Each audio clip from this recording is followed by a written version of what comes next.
Formatting text. To create and design effective documents, you need to know how to format text.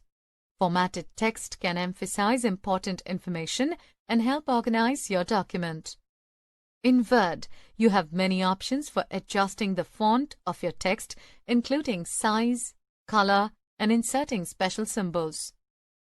You can also adjust the alignment of the text to change how it is displayed on the page. In this lesson, you will learn to format the font size, style and color, highlight the text, and use the bold, italic, underline, and change case commands. To change the font size. 1. Select the text you wish to modify. 2. Click the drop-down arrow next to the font size box on the Home tab. A drop-down menu appears. 3. Move the mouse pointer over the various font sizes. A live preview of the font size will appear in the document. 4. Select the font size you wish to use. You can also use the shrink font and grow font commands to change the size. To change the font. 1. Select the text you wish to modify. 2.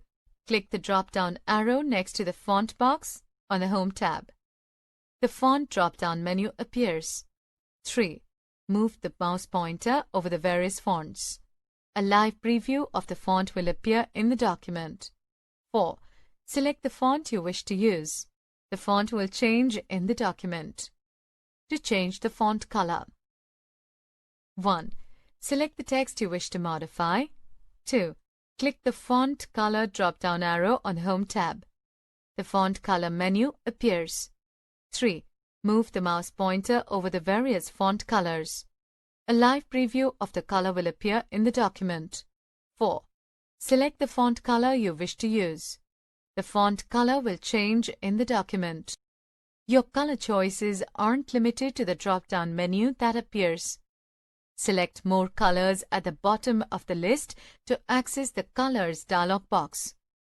Choose the color that you want and click OK. To highlight text. 1. From the Home tab, click the Text Highlight Color drop-down arrow. The Highlight Color menu appears. 2. Select the desired highlight color. 3. Select the text you wish to modify. It will then be highlighted. 4. To switch back to the normal cursor, click the Text Highlight Color command.